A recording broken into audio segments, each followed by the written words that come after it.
Hello guys, इस video में मैं आपको बताऊंगा कि किसी भी ऑर्गेनिक रिएक्शंस को कैसे याद किया जाए। How to remember any organic reaction. देखिए, किसी भी रिएक्शन को याद करने का सबसे अच्छा तरीका तो एक्चुअली वही होता है कि you have to understand it. उसका मैकेनिज्म, उसका रीजनिंग अगर आपको पता होगी तो आप ऑटोमेटिकली उसको याद कर पाएंगे। लेकिन स्टिल इसमें मैं आपको थोड़े ट्रिक्स बताऊंगा जिससे that will help you for sure, ताकि आपको रिएक्शंस अच्छे से याद हो पाएँ। तो देखिए, अपने पास बहुत सारे कंपाउंड्स होते हैं जो तरह तरह की रिएक्शंस करते हैं। लेकिन एक की पॉइंट आप ध्यान रख सकते हैं कि जैसे एल्कीन्स और एल्काइंस जो होते हैं, इनका बिहेवियर एक जैसा होता है। दे show similar type of reactions. इससे उनको याद करना अपने को बहुत ही आसान हो जाएगा। आइए देखते हैं कुछ एग्जांपल्स के साथ।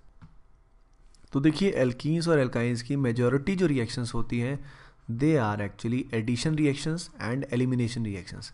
अगर आपको इतना भी याद है कि एल्कीन एल्काइन की मेजर रिएक्शंस किस टाइप की होती हैं, तो आप इन सबको बहुत इजीली कर सकते हैं। जैसे ये हमने एक एल्कीन लिया, we have taken an alkene, और इस एल्कीन की हम रिएक्शन करा रहे हैं HBr के साथ। तो अब HBr को आप सिंपली शॉर्टकट वाइज तोड़ सकते हैं। H को प्लस मान सकते हैं और Br को माइनस मान सकते हैं, क्योंकि Br की इलेक्ट्रॉन नेगेटिविटी ज़्यादा होगी। अब हम क्या करेंगे, ये जो पाई बॉन्ड है इसको तोड़ देंगे, क्योंकि एडिशन रिएक्शन होगी तो पाई बॉन्ड टूटेगा। पाई बॉन्ड टूटने के बाद दोनों कार्बन की वैलेंसी क्या होगी, फ्री।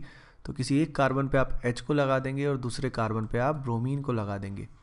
अब एक रिएक्शन को आपको एक बार डिटेल में समझना पड़ेगा, इसकी रीजनिंग समझनी पड़ेगी, और यही सिमिलर कंसेप्ट बाकी सब में एक साथ अप्लाई हो जाएगा। यानी इवेंचुअली आपको एक रिएक्शन को ही ढंग से समझना है, बाकी ऑटोमेटिकली आपको समझ में आ जाएंगे। जैसे अगर यहाँ पे आप H+H2O लेते हैं, तो रियल में आपको H2O को मानना होगा कुछ ऐसा, H+OH-। याद रखिए, असली में H2O ऐसे H+OH- में कन्वर्ट नहीं हो जाता, ये शॉर्ट ट्रिक के लिए ही है। तो हम अब किस केस में क्या करेंगे, वही CH2 का पाई बॉन्ड तोड़ेंगे और किसी एक कार्बन पे H लगाएंगे और दूसरे कार्बन पे OH लगाएंगे। अगर यहाँ पे एल्कीन जो है वो अनसिमेट्रिकल आए, यानी इस तरह का एल्कीन आए, ऐसे केस में फिर हमको मैकेनिज्म ही देखना पड़ेगा और उसी बेसिस पे ही हम बता पाएंगे। पर ये जो मेथड मैं आपको बता रहा हूँ, इससे आपको एटलीस्ट आइडिया लग जाएगा कि किसकी रिएक्शन कैसे होती है, किस सीरीज़ ऑफ कंपाउंड कैसे बिहेव करते हैं। जैसे Br2 ले लिया, अब आपको पता होना चाहिए CCl4 यहाँ पे सॉल्वेंट है, तो ऐसा प्रैक्टिकली आप जब क्वेश्चन कर रहे होंगे तो उसमें इसका कोई रोल नहीं आएगा। तो आप क्या करेंगे, पाई बॉन्ड को तोड़ेंगे, इधर से ब्रोमीन को तोड़ेंगे और एक ब्रोमीन को यहाँ लगाएंगे और एक ब्रोमीन को यहाँ लगाएंगे। अगले केस में ब्रोमीन भी है और वाटर भी है। अब जब ब्रोमीन भी होगा वाटर भी होगा, तो ब्रोमीन से हमें मिलेगा Br और वाटर से हमें मिलेगा OH। एक्चुअली ये दोनों मिलके बनाते हैं HOBr। तो इस प्रोसेस में HOBr को आप मान सकते हैं OH नेगेटिव, Br पॉजिटिव। तो आपने देखा कि एक सीरीज ऑफ कंपाउंड का बिहेवियर लगभग मोर और लेस एक जैसा होता है। यानी कोई भी एक रिएक्शन जानने के बाद, एक का मैकेनिज्म जानने के बाद, बाकी सारे रिएक्शंस भी हम कर सकते हैं। अब देखिए, इन्हीं रिएक्शंस को हम कैसे एल्काइंस में भी रेप्लिकेट कर देंगे। ये हमने इस केस में लिया है इथाइन। इथाइन की रिएक्शन सबसे पहले हम कराएंगे HBr के साथ। तो आप क्या करेंगे, आप ट्रिपल बॉन्ड को तोड़ देंगे, एज्यूमिंग दैट हमने यहाँ पे 1 इक्विवेलेंट लिया। तोड़ने के बाद क्या होगा, यहाँ पे डबल बॉन्ड रह जाएगा और दोनों कार्बन की वैलेंसीज क्या होगी, फ्री। तो एक कार्बन पे हम लगा देंगे हाइड्रोजन को और एक कार्बन पे लगा देंगे ब्रोमीन को। तो कितना सिंपल है, जैसा यहाँ पे था वैसे ही हमने यहाँ किया। यहाँ पे डबल बॉन्ड टूटा था, यहाँ पे ट्रिपल बॉन्ड टूटा था। अगेन अगले केस में हम ऐसा ही कुछ करेंगे, ट्रिपल से पहले डबल बनाएंगे और फिर हम वैलेंसीज को सेटिस्फाई करेंगे। यहाँ पे H लिखेंगे और यहाँ पे लिखेंगे OH। इन दोनों को इंटरचेंज भी कर सकते हो, OH को यहाँ, H को भी यहाँ लिख सकते हो। तो आपने देखा एल्काइन और एल्कीन्स की एडिशन रिएक्शंस को सभी को एक ही तरीके से डील किया जा सकता है। ओके, अब इसका दूसरा टाइप जो इन रिएक्शंस में काफ़ी मिलता है वो होता है एलिमिनेशन रिएक्शंस। एलिमिनेशन रिएक्शन का एग्जांपल मैं आपको देता हूँ। जैसे फॉर एग्जांपल यहाँ पे Cl है और यहाँ पे हमने कोई रिएजेंट लिया, जैसे एल्कोहलिक KOH लिया। टेम्परेचर हाई ना भी दिया हो तो भी चलेगा, पर पहली बात तो ये एलिमिनेशन रिएक्शन को पहचाने कैसे। तो एलिमिनेशन रिएक्शन हाई टेम्परेचर जो होता है उस पर काफ़ी फेवरेबल होती हैं, क्योंकि हाई टेम्परेचर होने के कारण ही यहाँ पे पाई बॉन्ड बनता है। यानी एलिमिनेशन जो है it is reverse of addition reaction. इसमें स्ट्रॉन्ग सिग्मा बॉन्ड टूट के क्या बनता है, पाई बॉन्ड बनता है। तो इन जो भी एलिमिनेशन रिएक्शन है, इनमें आप अल्फ़ा और बीटा पोजीशन से ग्रुप्स को निकाल सकते हैं और इनको निकालेंगे तो क्या बनेगा, पाई बॉन्ड। यानी जो आपने यहाँ पे किया था एडिशन में, एलिमिनेशन में उसी का रिवर्स आपको करना होगा। तो उससे आपको दिख जाएगा कि कैसे हमने पाई बॉन्ड बनाया। अब जैसे हम बात करते हैं इस पर्टिकुलर रिएक्शन में, तो हमारे सामने क्या है, अल्कोहल इज़ गिवन। अब इसमें अगर हम एसिड डालते हैं और हीट करते हैं तो हीट इंडिकेट्स कि यहाँ पे एलिमिनेशन होगा। और एलिमिनेशन जो हमारे सिलेबस में है वो होता है बीटा एलिमिनेशन, यानी अल्फ़ा पोजीशन से OH निकलेगा और बीटा पोजीशन से क्या निकलेगा, H निकलेगा। जब ये यहाँ से रिमूव होंगे तो यहाँ पे पाई बॉन्ड बनेगा ताकि दोनों की वैलेंसीज क्या हो जाएं, सेटिस्फाइड।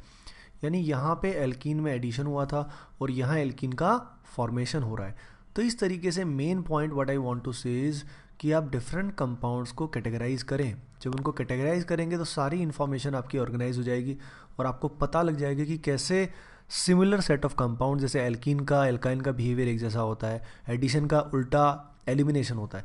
तो चीज़ों को आपस में जोड़ना, लिंक करना बहुत ज़रूरी है। ए रिएक्शन को बी से जोड़ना, बी को सी से जोड़ना, और इसके बेसिस पे कंपोजिट में दिमाग में आपकी मेमोरी बहुत ही अच्छी हो जाएगी और आपको बहुत अच्छे से चीज़ें याद रहेंगी। अब देखिए जैसे कि बेंजीन का एग्जांपल हम लेते हैं। बेंजीन जो होता है ये खुद एक न्यूक्लियोफाइल होता है और बेंजीन पे इलेक्ट्रोफाइल अटैक करता है, क्योंकि न्यूक्लियोफाइल इलेक्ट्रॉन रिच है तो इलेक्ट्रोफाइल इससे जुड़ेगा और इलेक्ट्रोफाइल जुड़ के मतलब इलेक्ट्रोफाइल सब्स्टिट्यूट हो जाएगा। तो बेंजीन की मेजॉरिटी रिएक्शन क्या होती है, इलेक्ट्रोफिलिक सब्स्टिट्यूशन होती है।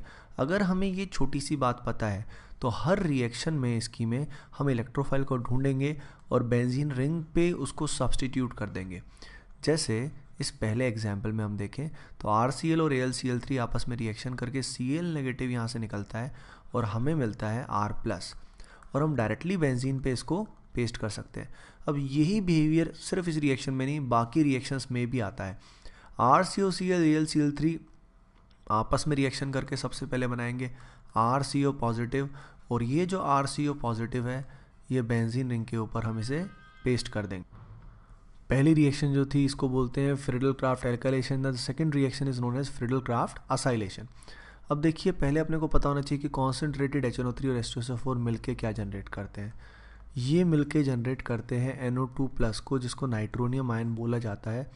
तो जैसे ही हमें ये पता लगेगा तो बेंजीन पे हम डायरेक्टली NO2 को क्या करेंगे, सब्स्टिट्यूट कर देंगे। कॉन्सेंट्रेटेड H2SO4 से बेंजीन के ऊपर क्या आता है, SO3H आता है।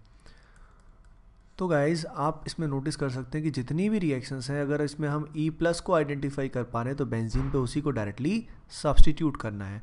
तो इससे हम बेंजीन की मेजॉरिटी रिएक्शंस को समझ सकते हैं कि वो कैसे होने वाली है। अब हम लोग बात करते हैं एल्डिहाइड कीटोन्स की। तो देखिए एल्डिहाइड और कीटोन्स का बिहेवियर भी सिमिलर होता है और they undergo nucleophilic addition reaction.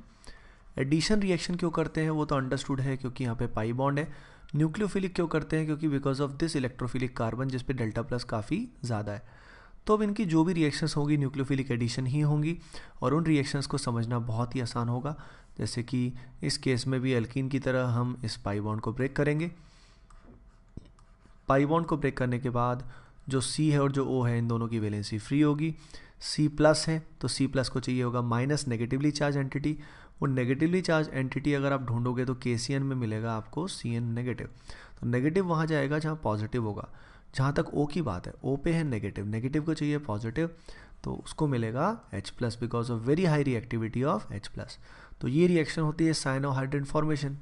Similarly अगले केस में अगेन हम इस पाई बॉन्ड को तोड़ सकते हैं और कार्बन पे प्लस है तो उसको मिलेगा CH3- और जो O- है फाइनली उसको क्या मिलेगा, H+।